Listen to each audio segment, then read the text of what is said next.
আসসালামু আলাইকুম। বিএনপি জামাত এনসিবির ভাইকে সম্বন্ধে কিছু কথা বলতে চাই।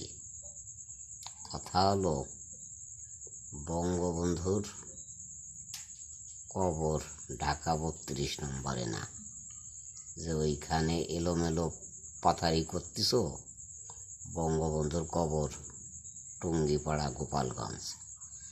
সে জায়গায় পর্যন্ত যারা যারা গেছে তারাই খাইয়ে আইছে, কিন্তু সেখানে যার তোদের ক্ষমতা নাই, আর তোরা সেখানে আসতেও পারবি না কখন। আর তা ঢাকায় ফুটনো কিছু করছি, তাহলে থাক।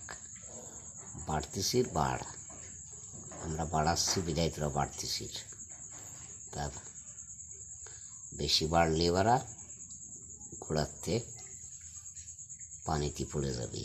জয় বাংলা, জয় বঙ্গবন্ধু, জয় শেখ হাসিনার।